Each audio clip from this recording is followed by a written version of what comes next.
नमस्कार दोस्तों, आप सभी का स्वागत है हमारे YouTube channel VCS basic physics में। और आज के इस वीडियो में हम कक्षा 12 का टॉपिक लेकर चल रहे हैं पी प्रकार के अर्धचालक, पी टाइप सेमीकंडक्टर।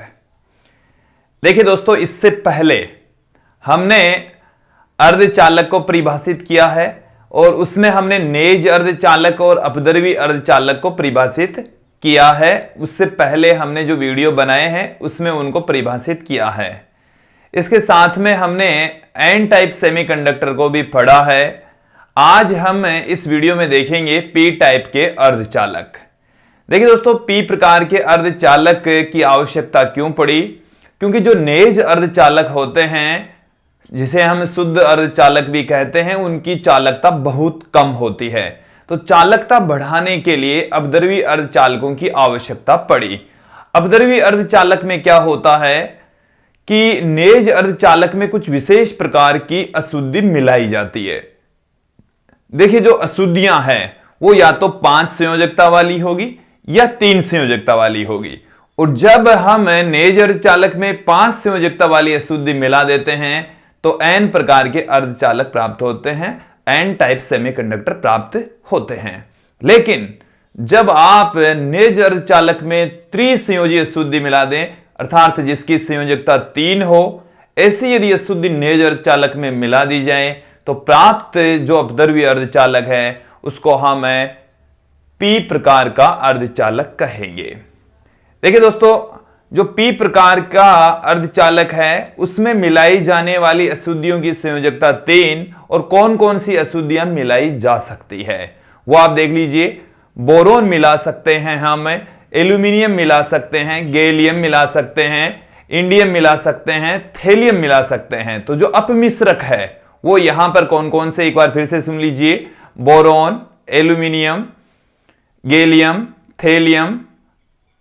थेलियम और इंडियम। तो ये हमारे पास में पी प्रकार के अर्धचालक में मिलाई जाने वाली अशुद्धियां है। अब दोस्तों, इसको हम अच्छे से समझने के लिए एक डायग्राम की सहायता से इसे समझेंगे कि देखिए हमारे पास में क्या है।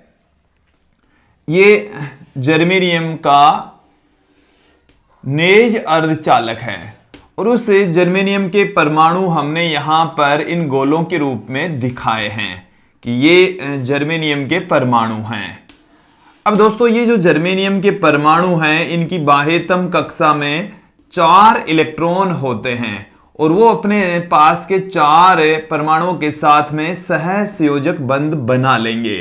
तो ये मैंने यहां पर जर्मेनियम के परमाणु दिखाए हैं और अपने ये पास वाले 4 अन्य परमाणुओं के साथ में सहसंयोजक बंध बना लेते हैं, सहसंयोजक बंध का निर्माण कर लेते हैं। लेकिन जब इस शुद्ध जर्मेनियम में हम 3 संयोजकता वाली अशुद्धि मिलाते हैं कि जिसकी संयोजकता कितनी हो, 3 हो, और उस अशुद्धि को यदि इस नेज अर्धचालक में मिला देते हैं, जैसे हमने यहां पर 3 संयोजकता वाली कोई अशुद्धि मिला दी, और वो हो सकता है एल्यूमिनियम हो सकता बोरोन हो, गैलियम हो, थेलियम हो, इंडियम हो। तो यहां पर हम कंसीडर कर लें कि जैसे हमने एल्यूमिनियम मिला दी, अशुद्धि के रूप में हमने क्या ले लिया, एल्यूमिनियम ले लिया है। अब यहां पर इस डायग्राम को अच्छे से समझेंगे। ये जो मैं 2-2 लाइनें खींच रहा हूं प्रत्येक परमाणु के मध्य, दोनों परमाणुओं के मध्य, ये दोनों लाइनें किसी सहसंयोजक बंध को प्रदर्शित कर रही है। तो ये हमारे पास में आ गया एक सुंदर डायग्राम। इस डायग्राम को हम और भी अच्छे से समझेंगे क्या है। देखिए दोस्तों, ये जो परमाणु हैं इसकी बाह्यतम कक्षा में 4 इलेक्ट्रॉन होते हैं। कितने इलेक्ट्रॉन होंगे? 4 इलेक्ट्रॉन। तो एक इलेक्ट्रॉन जैसे ये रहा, दूसरा ये रहा, तीसरा ये रहा और चौथा ये रहा। अब एक इलेक्ट्रॉन ये वाला परमाणु देगा, एक इलेक्ट्रॉन ये वाला परमाणु देकर यहां पर ये दोनों इलेक्ट्रॉन मिलकर एक सहसंयोजक बंध का निर्माण कर लेते हैं। ठीक उसी प्रकार से ही इसके पास वाले परमाणु के पास में भी बाह्यतम कक्षा में 4 इलेक्ट्रॉन होते हैं और वो भी 4 सहसंयोजक बंध बना लेता है। इस तरीके से हम किसी जर्मेनियम की बाह्यतम कक्षा में उपस्थित इलेक्ट्रॉनों को दिखा सकते हैं दिखाने का तरीका आप लोग समझ लीजिए। हम इस तरीके से दिखा रहे हैं दोस्तों।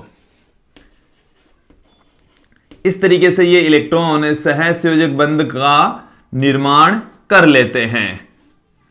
यहां पर मैंने जितने भी जर्मेनियम के परमाणु हैं, सभी जर्मेनियम के परमाणुओं के अंदर बाह्यतम कक्षा में 4-4 इलेक्ट्रॉन होते हैं, 4-4 इलेक्ट्रॉन दिखा दिए हैं। लेकिन ये जो आप देख रहे हैं यहां पर एल्यूमिनियम, ये एक अशुद्धि परमाणु होता है। ये क्या है? अशुद्धि परमाणु। जो अशुद्धि हमने यहां पर मिलाई है वो अशुद्धि का परमाणु यहां पर मौजूद होता है। अब देखिए दोस्तों, ये जो अशुद्धि परमाणु है इसकी संयोजकता होती है 3। इसकी संयोजकता कितनी होती है? 3। इसका मतलब है कि इसकी बाह्यतम कक्षा के अंदर 3 ही इलेक्ट्रॉन होते हैं।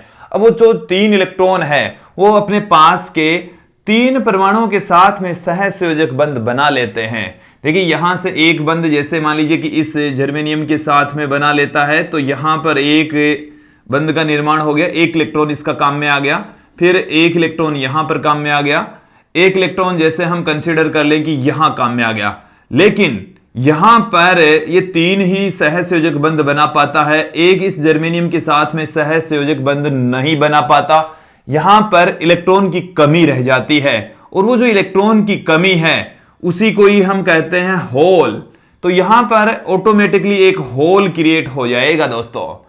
तो जैसे ही एल्यूमिनियम की अशुद्धि मतलब 3 संयोजकता वाली अशुद्धि हम नेज अर्धचालक के अंदर मिला देंगे, तो उस अशुद्धि के 3 इलेक्ट्रॉन अन्य 3 परमाणु के साथ में सहसंयोजक बंध बना लेंगे, और जो चौथा सहसंयोजक बंध है वो नहीं बन पाता, एक इलेक्ट्रॉन की कमी रह जाती है।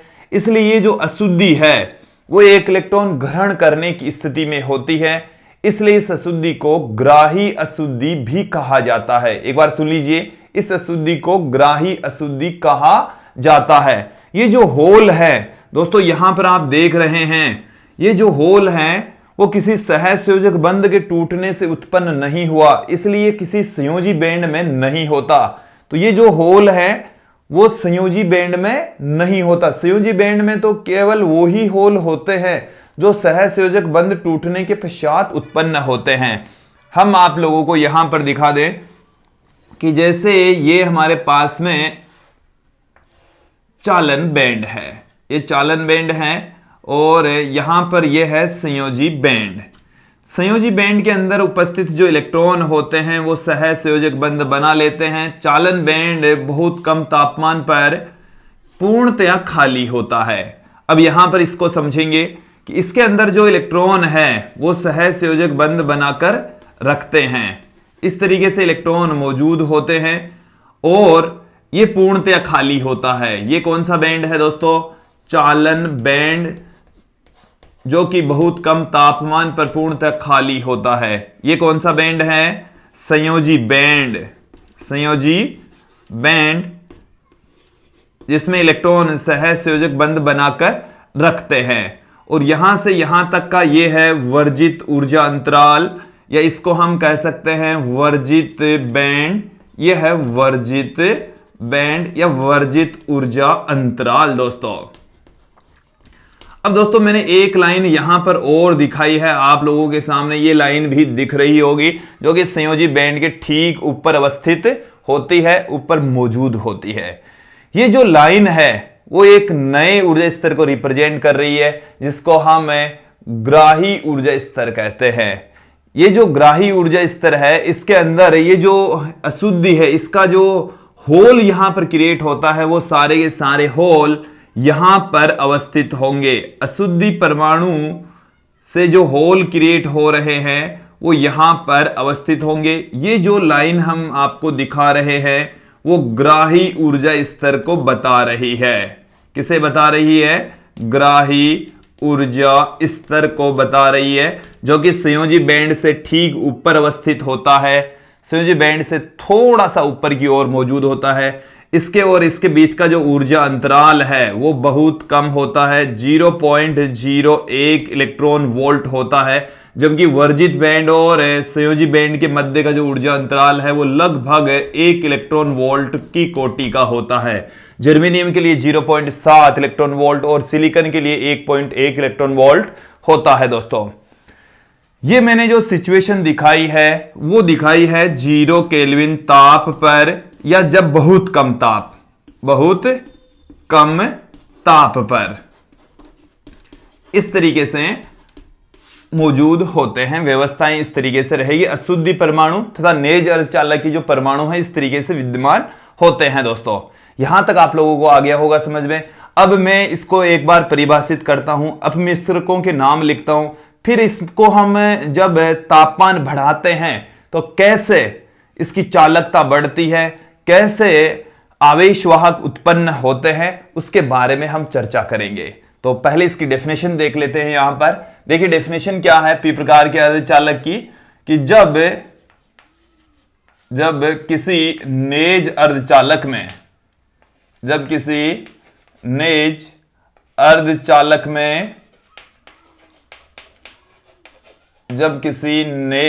अर्धचालक में त्रिसंयोजी अशुद्धि मिला दी जाए, त्रिसंयोजी अशुद्धि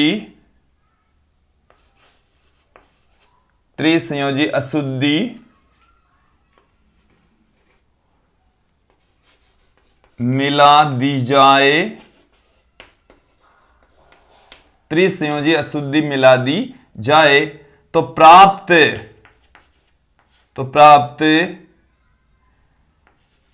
अपद्रवी अर्धचालक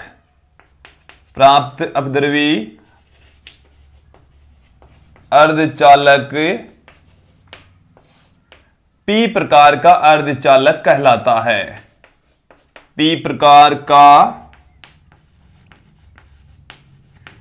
अर्धचालक कहलाता है, पी टाइप सेमीकंडक्टर कहलाता है। अब यहां पर देखिए जो अशुद्धियां होगी वो त्रिसंयोजी अशुद्धियां होगी। अशुद्धि या जो अपमिश्रक बोलते हैं वो कौन कौन से होंगे यहां पर?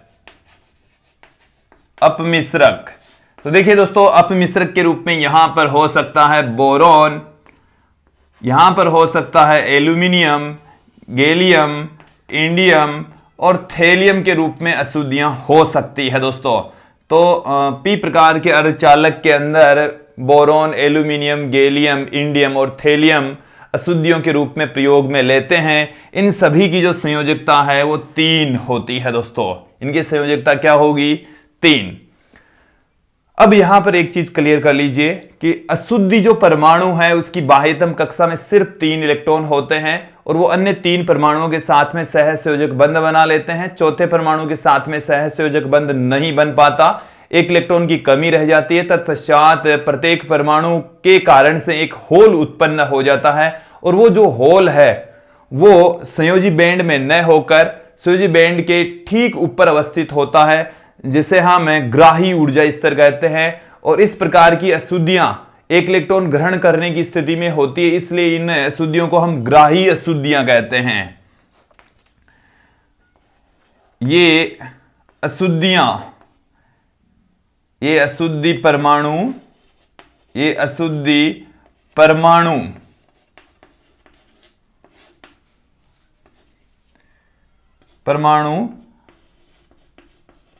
अन्य 3 परमाणुओं के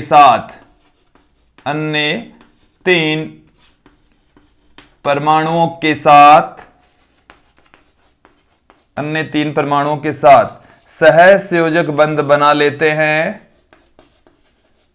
सहसंयोजक बंध बना लेते हैं।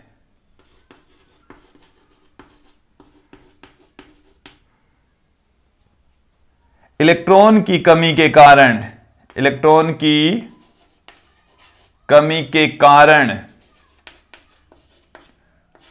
चौथे परमाणु के साथ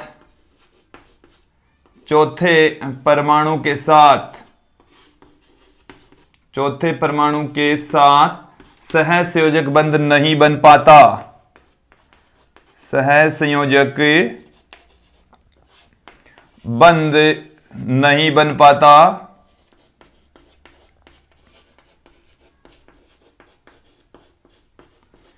इलेक्ट्रॉन की यह कमी,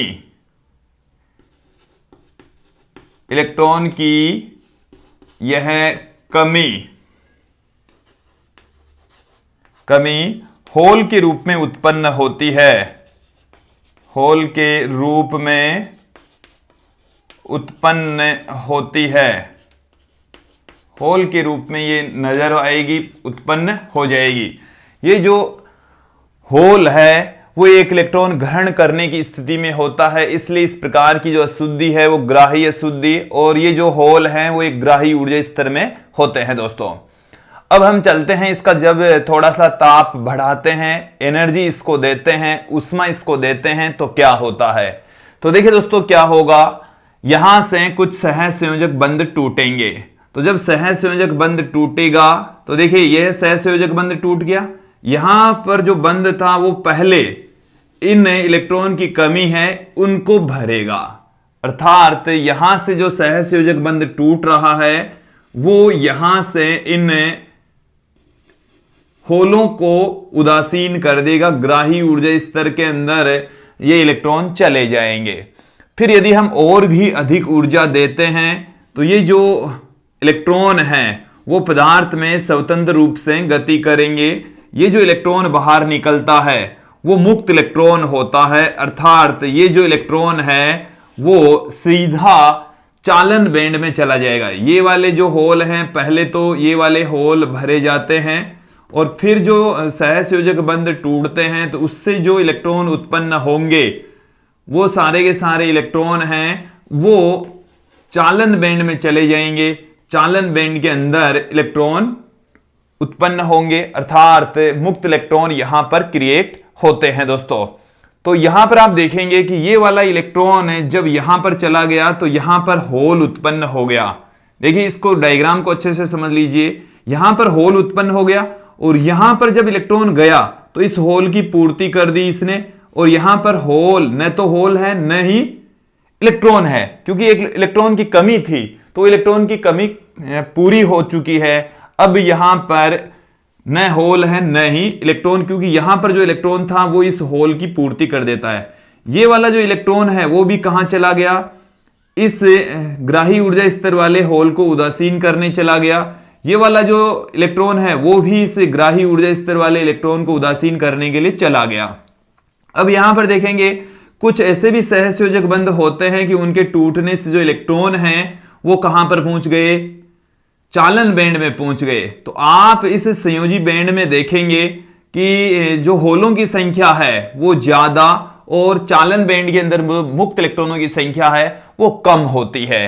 तो इस डायग्राम से भी आप समझ लेंगे कि जैसे ही हम ताप बढ़ाएंगे, ऊर्जा देंगे, तो सर्वप्रथम ये जो अशुद्धि वाले होल हैं वो भरे जाएंगे और तत्पश्चात जो सहसंयोजक बंध टूटेंगे तो उससे होल और इलेक्ट्रॉन युग्म उत्पन्न होते हैं।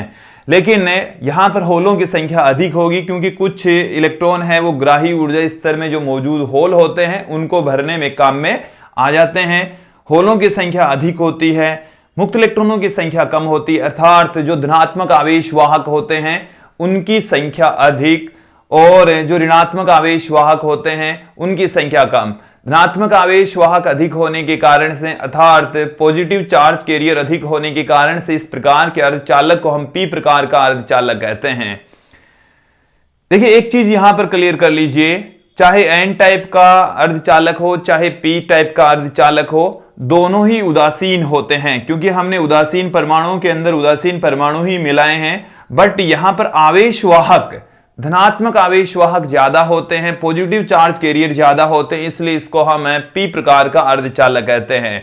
और एन टाइप सेमीकंडक्टर के अंदर नेगेटिव चार्ज कैरियर अधिक होते हैं, इसलिए उसको एन टाइप अर्धचालक कहा जाता है, न कि उनके ऊपर आवेश होता है। पी टाइप और एन टाइप दोनों ही प्रकार के अर्धचालक हैं वो विद्युत के उदासीन होते हैं, अर्थात उनके ऊपर कोई अतिरिक्त आवेश नहीं होता।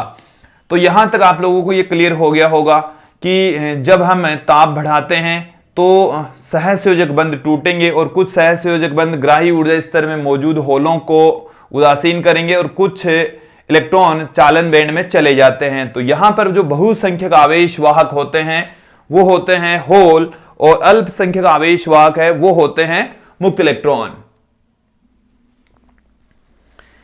देखिए दोस्तों, पी प्रकार के अर्धचालक में जो बहुसंख्यक आवेश वाहक हैं वो होल होते हैं। तो बहुसंख्यक आवेश वाहक क्या होंगे? बहुसंख्यक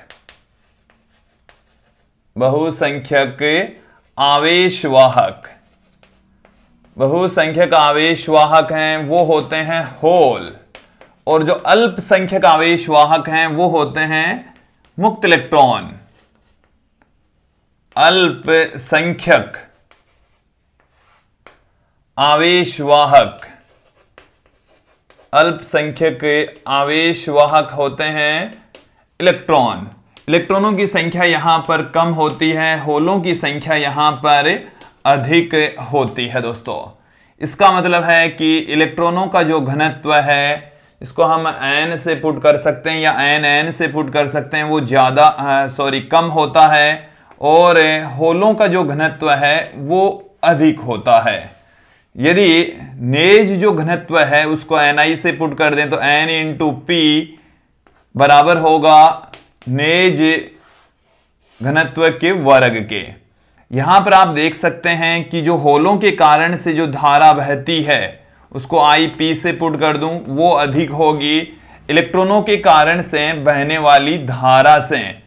इलेक्ट्रॉनों के कारण से बहने वाली धारा कम, होलों के कारण से बहने वाली धारा अधिक होती है। तो दोस्तों, ये था पी प्रकार का अर्धचालक, और मुझे उम्मीद है आप लोगों को ये जो वीडियो है वो अच्छे से समझ में आया होगा। आज के इस वीडियो में इतना ही। धन्यवाद दोस्तों।